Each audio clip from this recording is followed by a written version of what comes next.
yang justru tidak menunjukkan good governance di situ. Tata kelola MBG yang bermasalah, semua orang mengakui, bahkan pimpinan BGN pun mengakui ada tata kelola yang buruk, sehingga kemudian ada beberapa wilayah yang disangsikan. Menyangkut apa tata kelola? Sampai ratusan ribu, ada sekitar 12.000 kurang lebih ya, yang keracunan di MBG itu. Bahkan terakhir ini juga ada keracunan di Anambas ya, di Natuna itu, wilayah Natuna.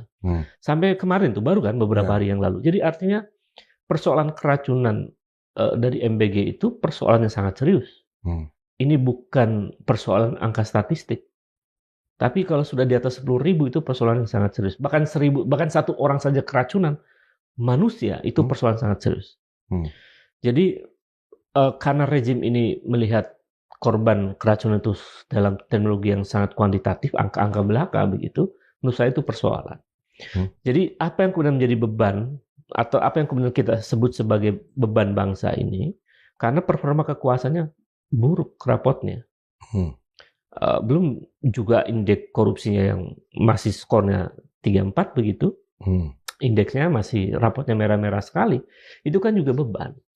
Lalu catatan indeks demokrasi kita yang masih masuk kategori flawed democracy, indeks asasi manusia kita yang skornya masih 3, indeks penegakan hukum kita masih 0,5, dan seterusnya.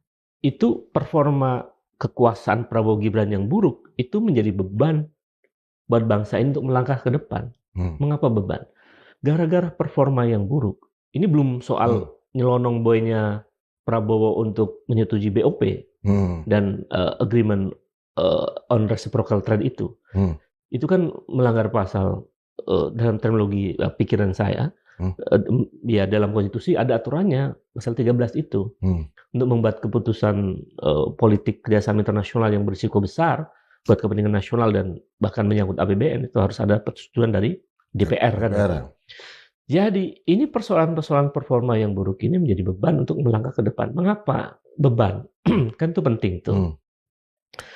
Karena indeks demokrasi yang buruk, indeks korupsi yang buruk, indeks hak asasi manusia yang buruk, indeks penegakan hukum yang buruk, itu mempersulit negara untuk mengalami kemajuan.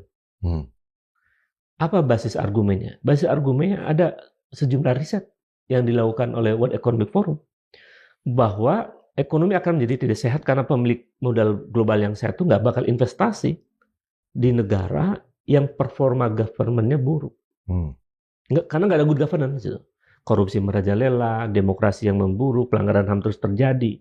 Itu apalagi di beberapa bulan terakhir, kalau nggak salah di awal Maret ya, atau di bulan Maret itu terjadi serangan air keras terhadap Menteri Yunus. Itu memperburuk citra Indonesia di mata dunia.